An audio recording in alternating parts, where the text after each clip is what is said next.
दोस्तों, जैसा कि हम सब जानते हैं कि ये महात्मा गांधी की 150वीं बर्थ एनिवर्सरी का साल है और इस मौके पर हमारे साथ हैं बर्नी मेयर, जो अमेरिकन गांधी के नाम से भी मशहूर हैं। Sir, welcome to our show. Thank you.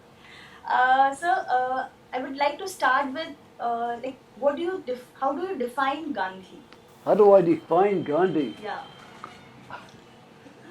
To me, he's an outstanding individual. He's a human being Yeah. who puts his heart and soul into his life, into its meaning. And he's got, through his life experience, experimenting with truth, living with love, ahimsa. Right. He's learned a lot, and he's communicated to humankind, called Mahatma, which he said he didn't want, but he has it. So I define him as a human being who's experimenting with truth, who's living with love, trying to make the world a better place. Right. So, according to you, where India is lagging behind in following Gandhian philosophy? As a country, you can speak of India in many ways. Yeah, as a country. As a country, it's going this way, and Gandhi's going that way. Yeah. And not 100%. There's everybody has a mix of whatever life experience gives them, good and bad, and so on. But Gandhi wanted to live simply and give service to humankind, all mankind, Yes. all humankind. Yes. And he did not want to exclude anyone, any religion, any philosophy. We're all one together, even though we might have different points of view. India seems to me to be becoming exclusive very prominently right now with the what's happening in Kashmir, what's happening in Assam, what's happening in various parts of the country. Some people are being invited in who want to live with what is called Hindutva, Yeah. and so that excludes other people, Yes. and that's not Gandhi's way. Also, from my point of view, I'm a lifelong activist, especially since I'm an adult. And in 1974, after the Vietnam War, in which I did not like what was happening in Vietnam, I became aware in Denver, Colorado, what they're doing with making nuclear bombs. Okay. And I've been working on nuclear abolition ever since 1974. I live in Washington State now, Okay. where the Trident submarine base is. And so I see that as a priority. If we eliminate the whole human race and all life on Earth, what's left? Yes. You know, the human race is fantastic Yes. in so many ways. Yeah, and diversity is obviously one of the prominent identities of India. Always it has been. Oh, India has thousands of years of developing this diversity. Yes. It's amazing. I'm learning about it every day, and it's helped me understand my own experience and education in life. Okay. Yeah. So, if we talk about the current scenario of India, what do you think? Which Gandhian philosophy needs the most to be implicated right now? That's a big question because it's the issues are so complicated. Yes. You know, there's so much diversity in culture, but there's also a diversity in life ways. Yes. How many poor people do we have in India living on $2 a day? That's know, true. 700,000, 700 million? Yes. You know, that's a tremendous number of people. And they come from many different tribal backgrounds. Yes. So the diversity there is great. Meanwhile, India has 300 million middle class people. But it also has a growing number of extremely wealthy people, just like the United States. Yes. And those people are trying to call all the shots. Yeah. So, what do you do with this? This is what I'm trying to say is we got to address what we're doing by eliminating. The most difficult issues, the most important issues are possible nuclear war right here and the climate, Yes. which both of those issues could destroy all life on Earth. Right. But all the other things about how people live day to day and the raping, killing, and as well as the love and the goodness. Yeah. There's tremendous amount of love and goodness in people. Yeah. I was reading somewhere that you once said that the Indians created destruction from climate and by nuclear weapons, right? So how Gandhian views can help us stopping these destructions?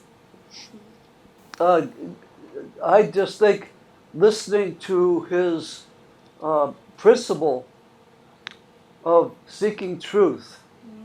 And for Gandhi, truth had an eternal, endless. But the definition of truth has been changed for the youngsters. Like for them, survival to the fittest is the biggest truth, and they find it in violence sometimes. Well, that's yeah.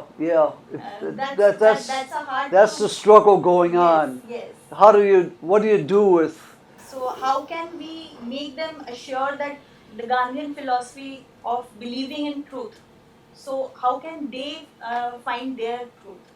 That's the You've question. got to start with their truth now, and talk with them, and discover what they see as truth. So you feel communication is more important to make them understand that they are going to a different path? Well, unless we find truth in here, and we find deep truth in here, we won't be able to do it outside. We won't do it. And the difficulty we have right now is we don't have time.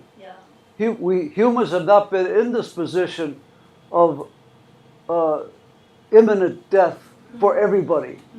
Individuals, yes, but not as a race. But look what's happening in the world. There's both going on.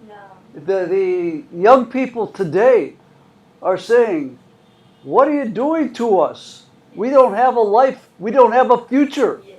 Now, I run into people in the United States and here who don't know about this. But those that do, and look with Greta Thunberg, she's a wonderful person and so gifted. And millions of youth are following her. And she's saying to us adults, what are you doing? What are you doing to us? Come on, do something for our future. Right. So that's a struggle. Yeah. That's a struggle. struggle. So, what should we do as a aware people? I would say, what should we do to re-imply Gandhian philosophy to the world or to India? What do you think? We What are need the radical possible change. ways? Yeah. We need radical change. History has shown people had one way of living, and that was no longer viable. Yeah. That Native Americans had that, but people in Asia and Europe, the history of the world is changing from one way of doing things to another because resources run out, skills aren't appropriate anymore, so we got to change every once in a while. The difficulty right now is the urgency. Yes. We don't have time. We don't have time. So what should we do to re-imply his philosophy and to make the youngsters understand that they are going to the wrong path? What do you suggest? We have the to youngsters? start where we live Okay. and sort that answer out. Some people are ready to move fast, Yes. and what's happening here in India right now? There's a lot of anxiety and change, Yes. and so people are finding new things out. Yes. That's what Gandhi experimented with truth. Yeah. One day he saw this is truth, and then he did something and said, "Oh, that's not the whole truth. I got to do something different." Yeah. And we got to start where we're at, Okay. but we have to move fast, and it's spinning, isn't it? Right. It's, Yes, it how is. much can we do like that? Yes. That's not a good way to live, Yes. moving so fast. Yes. But we have to. So, do you think in the world of social media, like truth, uh, truth can survive? Like truth can be modified or molded according to few minds. So, do you think in the world of social media, how truth can survive? To me, it's a constant effort. Yeah. We think we know a lot. Scientists think they know a lot. I know scientists, Mm-hmm. and they do. They know a lot. But the scientists I know that are mature and adult say, I know a lot, but there's so much more I don't know. Mm-hmm. So we got to keep learning. So we got to understand that there are a lot of things which we don't know, That's- and we should try to learn and identify those things, those unlearned things. That's experimenting with Right, truth, isn't right, it? right. You experiment this over there one day, and then you find out, oh, I got to experiment with this, and keep going. And with that experiments, do you think that the youngsters will get their goals or ambitions I don't or a know. right path? I'm not too hopeful. There's a lot of youngsters being killed right now in Yes. some parts of the world. Yes. How far is that going to go? But my hope is that, if I got hope, is that in whatever time we have left, that those who survive will find a much better way than we have now. Okay. If we can create nuclear weapons, we can also do away with them. Right. You know, Right. will we? I don't know. So, what is your message to the audience, to the youngsters, and to the people who are listening to you right now? Join together. I use the word hospicity. Okay. I put two words together to make that. Hospice. Hospice means the doctor gave you a diagnosis. Okay. You have this disease, Mm-hmm. and you have so long to live. Mm-hmm. That's pretty scary. Yes. And you may or may not die from that disease. People have been giving that diagnosis, and then they live, sometimes for a long time. Yes. So it doesn't mean because you have the diagnosis that you're going to die Yes. from the disease. Yes. We're all going to die sometime. Yeah. Then I put that together with hospitality. Okay. You know, hospitality means coming together, Mm-hmm. being a community, being a loving community, like a good family Yeah. or a good neighborhood or a good village, Mm-hmm. you know. So to me, that's the best we can do today. And in that process, just keep doing, experimenting with truth to eliminate nuclear weapons, to help the climate, to take care of growing food, you know, and so on. Mm-hmm. Living a good life as best you can. Okay. But things are always changing, so Yes. you've got to be very strong.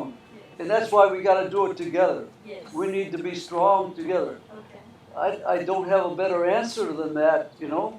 Yeah. But it's better than sitting watching television or sitting with tears coming out of your eyes and not doing anything. Yes. At least we should give it a try. Just give it a try. Okay. Yeah. That's nice. That's a nice thought. And it's pleasure talking to you and knowing your thoughts. Thanks. Okay, you're welcome. Glad to be here.